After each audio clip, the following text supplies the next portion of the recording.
The Jungle Book, Mowgli's Rainy Day. There once lived a man-cub named Mowgli. Mowgli lived in the jungle with the wolf mother, Raksha, and the rest of her pack.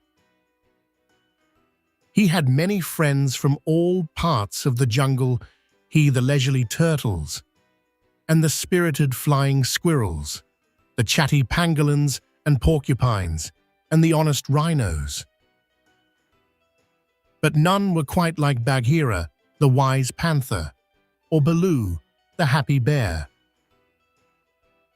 Bagheera taught Mowgli the law of the jungle, for the strength of the pack is the wolf, and the strength of the wolf is the pack. And Baloo taught Mowgli to make his own path, a path that sometimes ended in honey. Bagheera pointed out which plants were poisonous, and Baloo pointed out the juiciest berries. Bagheera made sure Mowgli knew when to cover his tracks from predators, while Baloo encouraged Mowgli to relax on the river, no track covering necessary. Most important, Bagheera taught Mowgli to respect all the creatures of the jungle. And Baloo taught Mowgli to stop and enjoy the view. One day, dark, heavy clouds swirled in the sky. A great storm was coming. The rains were good for the jungle, but they could also be very dangerous. Bagheera told Mowgli to have something to eat and take cover.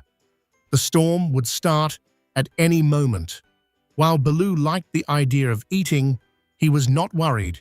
Rain was fun. Bloom, flash. Suddenly, it started to pour. Bagheera took shelter in Baloo's cave. He insisted that Mowgli and Baloo join him. They should at least get under the thick trees, Bagheera told them. That much water at once was bad for the fur. But Baloo taught Mowgli a wonderful rain dance instead. They asked Bagheera to dance with them. Bagheera did not like that idea. Again and again, they asked Bagheera to join the fun, but still he refused. So the bear and the man-cub went on with their dance. Bagheera sniffed the air. They did look like they were having fun. He took a step outside. It was just as he had suspected. Bagheera did not enjoy rain dancing. After a while, Mowgli felt cold and tired. He joined Bagheera in the cave. Baloo started to feel hungry. It would be much too hard to get honey in this weather. He joined Bagheera too. The cave was warm and dry. Bagheera had even gathered some of Baloo's stores of food for them to eat. It was marvelous. Later that night, Mowgli thought about how lucky he was to have friends who could teach him so many things, the bear and panther necessities of life. The end.